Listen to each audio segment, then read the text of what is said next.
पुराने ज़मानों में एक दूर उफ्तादा सल्तनत थी जिसका हुक्मरान बादशाह नोमान था। मोहल्लों की चमक, खजाने, फौजें और नौकर सब कुछ इसके पास था, मगर इसके दिल में नरमी और रहम नाम की कोई चीज़ न थी।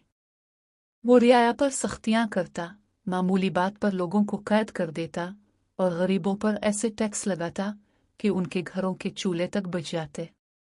एक दिन महल के दरवाजे पर एक कमजोर सा बूढ़ा फकीर आया। इसने आजिज़ी से कहा, ए बादशाह, अल्लाह के नाम पर मुझे एक टुकड़ा रोटी दे दो। बादशाह ने तंजिया हंसते हुए जवाब दिया, गुर्बत तुम्हारी किस्मत है, मैं इसमें कुछ नहीं कर सकता। फकीर ने आह भरी और नर्म लहजे में बोला, बादशाह सलामत। जुल्म के दिन ज्यादा नहीं होते, जिसने इज्जत दी है वो छीन भी लेता है।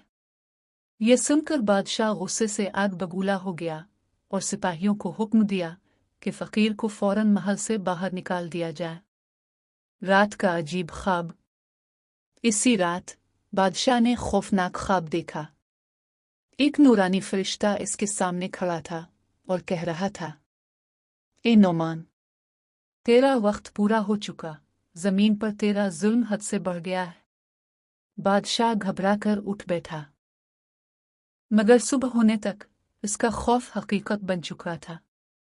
महल में आग लग गई, खजाने राख बन गए, सिपा बखर गई और रियाया ने बगावत करके उसे सल्तनत से बाहर निकाल दिया। डूबी हुई बादशाहत। बादशाह जंगलों में भटकता फिरता, भूखा, प्यासा, कमजोर।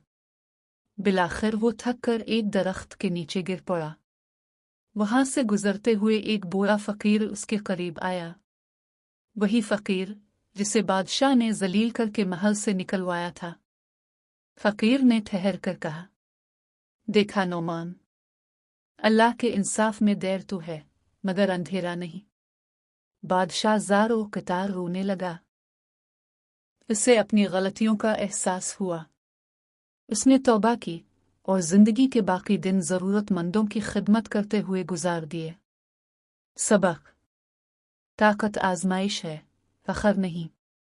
जुल्म कभी हमेशा नहीं चलता।